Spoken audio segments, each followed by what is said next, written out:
So Attorney General Barr testified in front of Congress on the issue of the Mueller report. He went for hours and hours and hours and hours, and of course this was a political soap opera, and Twitter was just lit on fire over it. So I want to show you some highlights here. These are parts that I thought were incredibly interesting for a variety of reasons. So let's watch, and then we'll come back and discuss. As you know, Volume 2 of his report dealt with obstruction, and the special counsel considered whether certain actions of the president could amount to obstruction. He decided not to reach a conclusion. Instead, the report recounts 10 episodes and discusses potential legal theories for connecting the president's actions to elements of obstruction offenses. Now, we first heard that the special counsel's decision not to decide the obstruction issue at the March 5th meeting when he came over to the department, and we were frankly surprised that they were not going to reach a decision on obstruction. We asked them a lot about the reasoning behind this and the basis for this. Special Counsel Mueller stated 3 times to us in that meeting in response to our questioning that he emphatically was not saying that but for the OLC opinion, he would have found obstruction. He said that in the future, the facts of a case against the president might be such that a special counsel would recommend abandoning the OLC opinion, but this is not such a case.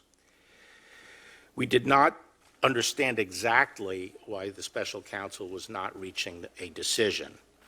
And when we pressed him on it, he said that his team was still formulating the explanation. When the report came in on the 22nd and we saw it was going to take a great deal of time to get it out to the public, I made the determination that we had to put out some information about the bottom line. The body politic was in a high state of agitation. There was massive interest in learning what the bottom line results of Bob Mueller's investigation was, particularly as to collusion. Former government officials were confidently predicting that the president and members of his family were going to be indicted. There were people suggesting that if it took any time to turn around the report and get it out, it would mean that the president was in legal jeopardy. So I didn't feel that it was in the public interest to allow this to go on for several weeks without saying anything. And so I decided to simply state what the bottom line conclusions were, which is what the department normally does, make a binary determination. Is there a crime or isn't there a crime? So we released that. I offered Bob Mueller the opportunity to review that letter before it went out, and he declined.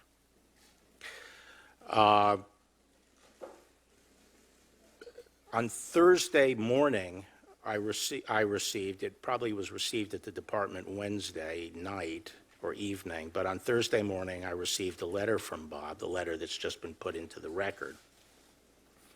And I called Bob and said, you know, what's the issue here?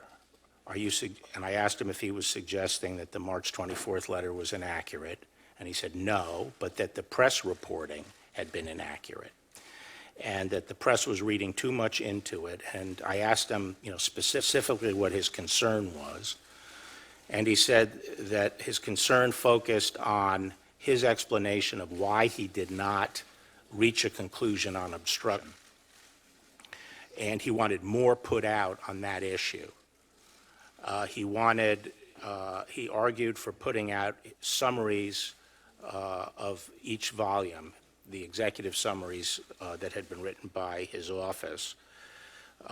And if not that, then other material that focused on the issue of why he didn't reach the obstruction question. But he was very clear with me that he was not suggesting that we had misrepresented his report.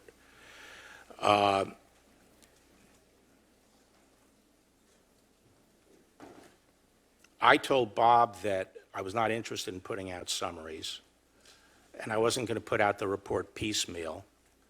I wanted to get the whole report out, and I thought summaries by very definition, regardless of who prepared them, would be under-inclusive, and we'd have sort of a series of different debates and public discord over each tranche of information that went out, and I wanted to get everything out at once, and we should start working on that.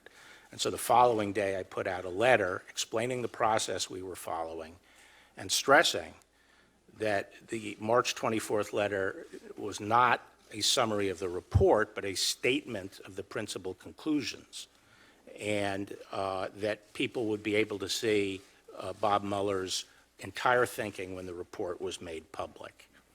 So I'll end my statement there, Mr. Chairman, and glad to take any questions. Thank you very much. Given the fact that a lot of people Comey should be fired, did you find that to be a persuasive act of obstructing justice? No. I think even the report at the end of the day came to the conclusion, if you read the analysis, that a reason that loomed large there for his termination was his refusal to tell the public what he was privately telling the president, which was that the president was not under investigation. As to where we go forward, as to how we go forward, would you recommend that this committee and every other committee of Congress do our best to harden our infrastructure against future attacks? Absolutely, yes. Do you think Russia is still up to it? Yes. You think other countries may get involved in our elections in 2020? Yes. So you would support an effort by Congress working with the administration to harden our electoral structure? Yes. Is that one of the takeaways of the Mueller report? Yes. Just to finish this, but you still have a situation where a president essentially tries to change the lawyer's account in order to prevent further criticism of himself. Well, that's not a crime.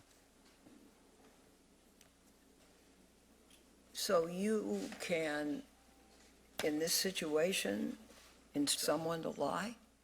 No, it has to be, well, to be obstruction of justice, the lie has to be tied to impairing the evidence in a particular proceeding. McGahn had already given his evidence, and I think it would be plausible that the purpose of McGahn memorializing what the president was asking was to make the record that the president never directed him to fire. And there is a distinction between saying to someone, go fire him, go fire Mueller, and saying, have him removed based on conflict. And what would They have different results. What would that conflict be? Well, the difference between them is if you remove someone for a conflict of interest, then there would be presumably another person appointed. That last part there was absolutely hilarious. Like, really, man? That's the argument you're going to make? Oh, he didn't say fire him, he said have him removed. There is no difference. That is basically saying, like, get rid of him. Fire him. But that when you're dealing with somebody as dumb as Donald Trump, Barr's only out is to, like, split hairs and make ridiculous arguments and try to hit everybody with the old school Bill Clinton. Depends what the meaning of is. What? Like, that's going to be your argument? So, I don't understand why he wouldn't just say, you know, firing Mueller obviously would have been obstruction, but he didn't end up doing it. And for whatever the reason, whether he was blocked from doing it or he had a change of heart, that's irrelevant. Since he didn't do it, it's not obstruction. Like, that would have been a better point to make. But the argument of, like, no, even if he had fired him, it wouldn't have been obstruction. Why? Well, presumably because Mueller would have been replaced by somebody. Yeah, but then we all know Donald Trump would have wanted whoever's replacing Mueller to be fired too.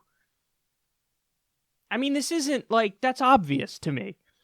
Now, if on the broader question of obstruction, again, I think the main issue and why it wasn't like an open and shut case has more to do with intent than anything else. So in other words, it certainly appears like Donald Trump obstructed justice multiple times. But, the argument can be made, it's not like he's obstructing because he's guilty on the core charge. He's obstructing because he genuinely doesn't think the investigation should have started in the first place, and he's annoyed by it. So since he's annoyed by it, and he doesn't think it should have been able to start in the first place. That's why he's basically tried to impede the investigation at a variety of different times. And obviously, you could look at what happened with Sessions. You could look at what happened with James Comey. And like those things are all certainly at face value. They appear to be obstruction. And I think the issue is they couldn't necessarily get to the intent because it could just be he doesn't want to fucking be investigated, and he thinks this thing was stupid and shouldn't have happened from the first place, in the first place. And it also, by the way, goes back to when Trump said, "I'm fucked," when he thought he was fucked. I think that's because Donald Trump genuinely has a guilty conscience because the guy's a fucking career criminal. He doesn't know what Mueller's going to dig up. He doesn't know if he's going to focus, just on that charge of collusion with the Russian government, or if he's going to broaden it out, and next thing you know, Mueller's basically involved in an investigation that is akin to what I think the real deal Holyfield investigation is, which is what's happening in the Southern District of New York, where they're really going into all of his business ties. And believe me, if you look through that with a fine-tooth comb, you're going to find a lot of stuff. So I've predicted before, and I'll predict again right here, right now. I'm of the belief that Donald Trump, and this is based on a variety of reporting and things I've read about his personal finances, I think that he will be indicted on some kind of financial crimes when he's no longer president. But in a weird way, he's kind of protected by being president because it is still an open legal question as to whether or not you can indict a sitting president. And of course, Mueller said, I'm not going to indict him. So he's kind of protected, and the only way to go after him right now is impeachment, not you can't indict him. You'd have to impeach him. And of course, we've gone over that issue before and why I think that's basically a lose-lose situation if the Democrats go in that direction. But I find it hilarious that in trying to protect Trump, there's this overcorrection, this overprotection, where he has to make ridiculous arguments like even if he fired Mueller, that wouldn't be obstruction because presumably he'd be replaced by somebody. Really? That's going to be the point you make? I think it's fair to say, regardless of what you think of the collusion charge, I think it's fair to say that it certainly at face value looks like he obstructed justice. Whether or not you could actually get him on that is a separate question because the intent issue is a problem, but it certainly looks like he obstructed justice. So I just find it hilarious how in an attempt to defend Trump, there's just this massive overreach where he says hilariously silly things, and also where he tries to draw a distinction between, there's a difference between saying he's fired and get him out of there. What? There's not a difference. There's no difference there. Trump was basically protected by his smarter cronies. I think that's how it hit me. Okay, but putting that part aside. Oh, shit. Putting that part aside. There was a story that broke 2 nights ago, and you heard Barr touch on it a little bit here. And the story basically said, I think it was Washington Post, they originally broke it, and it said, well, Mueller didn't actually like Barr's summary. And Mueller thought it didn't give enough proper context. And then, Barr is saying here that, and in the article it says this too, to be clear, Mueller doesn't say that Barr's summary is, quote, inaccurate. In fact, he says it is accurate. There are no inaccuracies in it. What he didn't like was the lack of context, okay? And that, that strikes me as, well, it's a 400-page report. You're not going to, in a summary of the bottom line findings, you're not going to get the full context. But even having said that, I think what Mueller was really upset about is that the media took that information and just kind of said, okay, no collusion, and no obstruction because he's not going to be indicted on it. So yeah, no collusion, no obstruction, and that's kind of like the end of the conversation. And what happened is the media slowly turned on Mueller because they thought Mueller's going to be like this last great hope of going after Donald Trump, and they really believed Donald Trump and Trump Jr. and Jared Kushner and all these characters, like the end of a movie, were going to get dragged out of the White House in handcuffs. And this is what virtually the entire mainstream press thought, and this is what all of the elites in the Democratic Party thought. And then when that didn't come to fruition, they had no out but to now turn on Mueller. His weird, mealy-mouthed waffling on the issue of obstruction wasn't, described accurately by Barr, because Barr just went with the bottom line findings. Hey, there's going to be no indictment on collusion, so no collusion, and there's going to be no indictment on obstruction, even though he says he, quote, can't exonerate him. Bottom line is no indictment, so basically, done, let's move on. So when Barr's report came out incredibly conclusive with just the bottom line findings, the media was like, okay, well, this was a flop and Mueller didn't find anything. And then when the report came out, the redacted version of the report came out, and everybody went through it, they went, well, certainly on this thing of obstruction, there's, like, it's obvious that he kind of obstructed, but the issue is just not sure we can indict him over the obstruction. But is the bar just as high for impeachment? I don't know. You don't need to prove beyond a reasonable doubt, I don't think, for impeachment. So I think Mueller wanted Congress to start impeachment proceedings over the issue of obstruction, but, like, his waffling on the issue and his trail of breadcrumbs on the issue was summarized by Barr saying no indictment on the issue of obstruction, and he's not exonerated, but he's not guilty and not going to be indicted, so it is what it is. And bottom line is this. His bottom line finding, Barr's bottom line finding, did not give the nuance that Mueller wanted on the issue of obstruction. And because it didn't give the nuance and the media ran with the non-nuanced version of it, I think Mueller's grand plan kind of backfired on him. Because I do think in Mueller's heart of hearts, he wanted, based on, the reaction now, it seems like he kind of wanted Congress to try to impeach over the issue of obstruction, and Barr's findings kind of nipped that in the bud and stopped that from happening, because then the media turned on Mueller.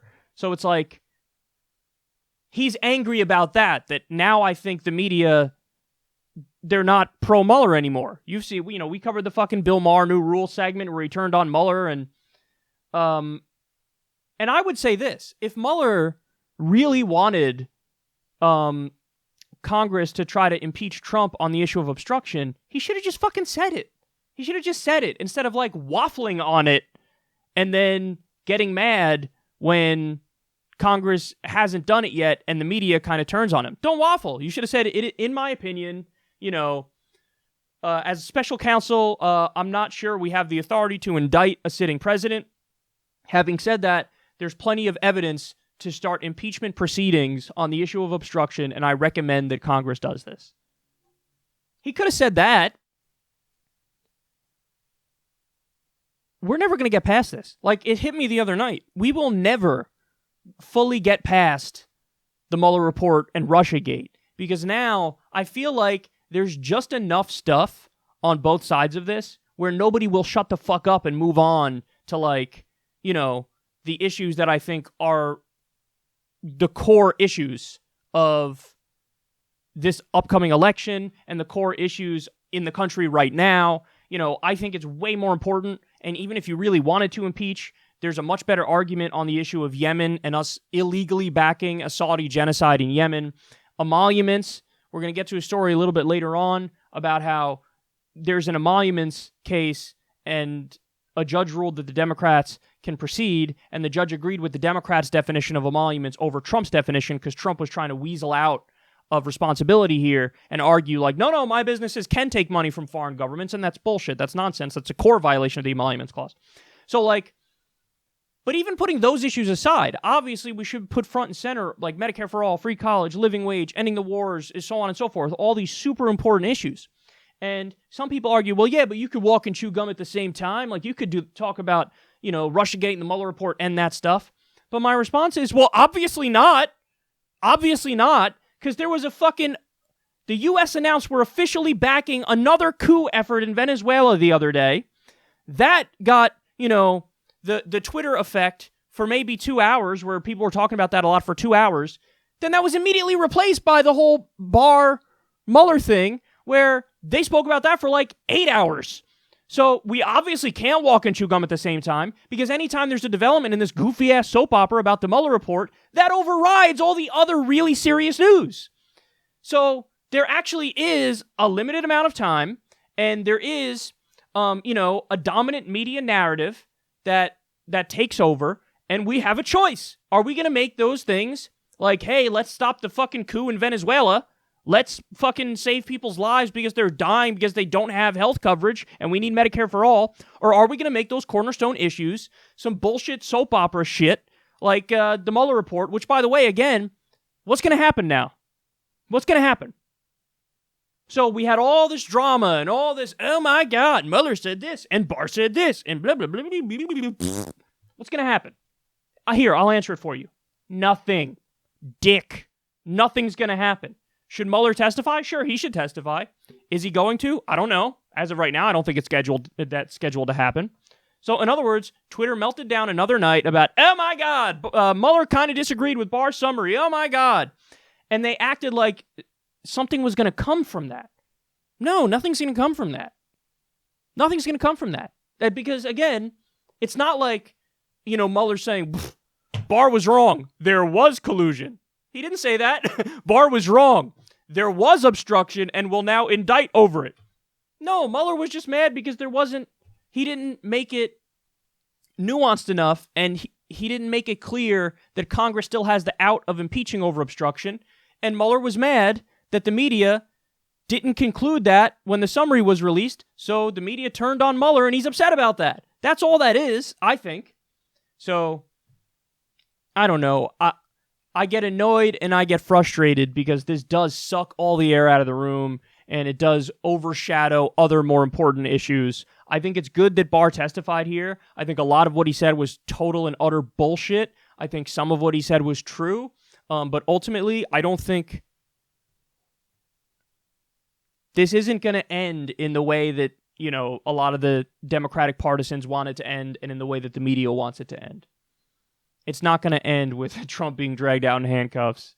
Sorry. I mean, it is what it is at this point.